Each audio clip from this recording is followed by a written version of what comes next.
Assalamualaikum warahmatullahi wabarakatuh. Perkenalkan, nama saya Hafid Saida Rajman Hidayat dengan NIM 1211231110013. Saya berasal dari Prodi Ilmu Komunikasi.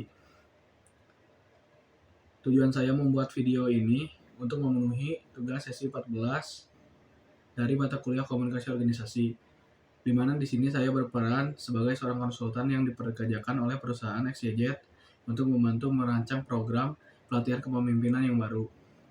Program ini harus didasarkan pada prinsip-prinsip kepemimpinan yang modern dan membantu Bapak A mengubah gaya kepemimpinannya. Jadi untuk persoalan yang ada dalam tugas kali ini, yaitu ada satu studi kasus dalam sebuah perusahaan. Sebelum itu, mari kita kaji dulu permasalahannya. Perusahaan XYZ adalah perusahaan teknologi yang berkembang pesat dengan lebih dari 500 karyawan di seluruh dunia.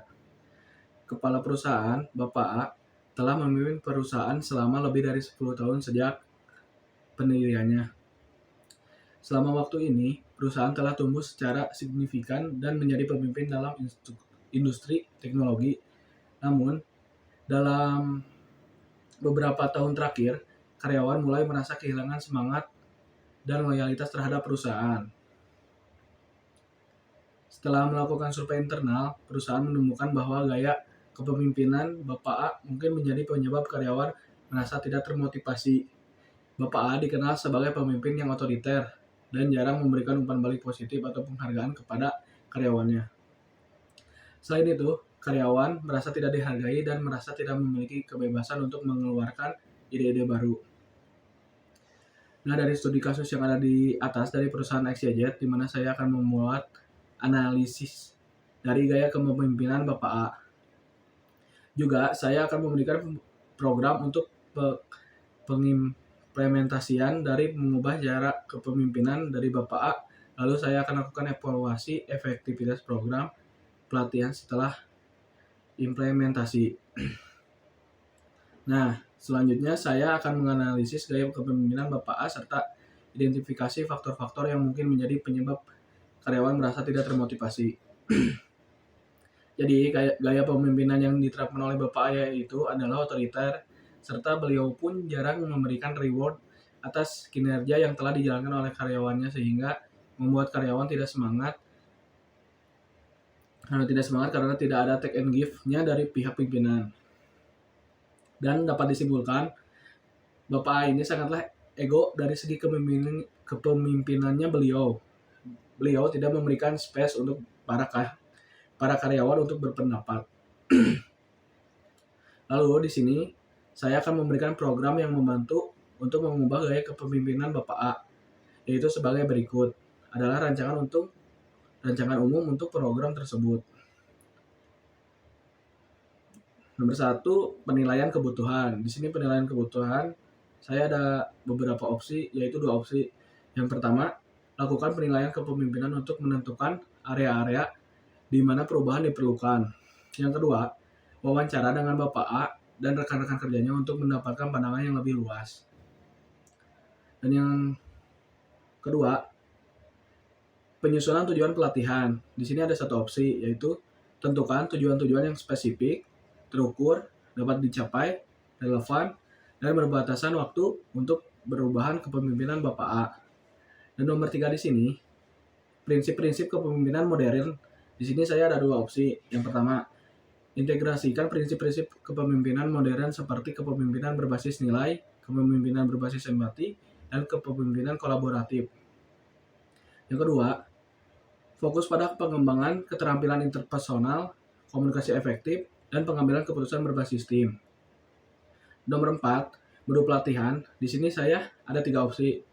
Yang A, kepemimpinan berbasis nilai. Identifikasi nilai-nilai inti yang akan membimbing keputusan dan tindakan Bapak A. Yang kedua, latih dalam membuat keputusan yang konsisten dengan nilai-nilai tersebut. B, kepemimpinan berbasis empati ini ada 2 opsi. Yang pertama, latih keterampilan mendengarkan aktif dan memahami perspektif orang lain. Yang kedua, pahamkan pentingnya empati dalam pemimpin. Dan yang C, kepemimpinan kolaboratif. Di sini ada 2 opsi. Yang pertama, latih cara memotivasi dan menghargai dan menginspirasi tim. Nomor 2, ajarkan pentingnya kolaborasi dan pembangunan hubungan yang positif. Nomor 5, pelatihan keterampilan komunikasi. Di sini juga ada 2 opsi.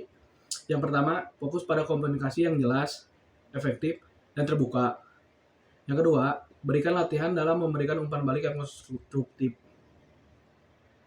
Yang keenam, pemantauan dan evaluasi. Di sini ada 2 opsi. Yang pertama, sediakan mekanisme pemantauan untuk mengukur kemajuan Bapak A. Yang kedua, lakukan evaluasi reguler untuk mengidentifikasi perubahan positif dan area yang masih perlu perbaikan. Yang ketujuh, mentor atau konseling. Di sini ada 2 opsi.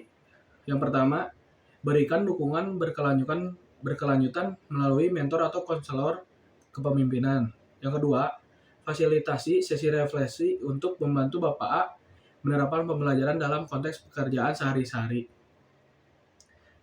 Yang kedelapan, sesuaikan dengan kebutuhan individu. Di sini ada 1 opsi, yaitu pastikan program pelatihan. Yang ke-1, pastikan program pelatihan dapat disesuaikan dengan kebutuhan dan gaya belajar individu Bapak A. Yang ke-9, integrasi program dengan tugas sehari-hari. Yang pertama, di sini ada 1 opsi, yaitu bantu Bapak A mengintegrasikan pembelajaran ke dalam tugas dan tanggung jawab sehari-hari. Nomor 10, pemantapan perubahan. Di sini ada 2 opsi. Yang pertama, berikan dukungan jangka panjang untuk memastikan perubahan tersebut berkelanjutan. Yang kedua, lakukan evaluasi berkala untuk memastikan bahwa perubahan positif tetap konsisten. Nomor 11, feedback dan perbaikan berkelanjutan. Di sini ada 1 opsi. Dapatkan umpan balik secara berkala dari Bapak A dan rekan-rekannya untuk terus memperbaiki program pelatihan. Dengan mengikuti pendekatan ini, program pelatihan kepemimpinan baru dapat membantu Bapak A mengembangkan prinsip-prinsip kepemimpinan modern dan merubah gaya kepemimpinannya menuju yang lebih efektif dan berkelanjutan. Sekian dari saya. Wassalamualaikum warahmatullahi wabarakatuh.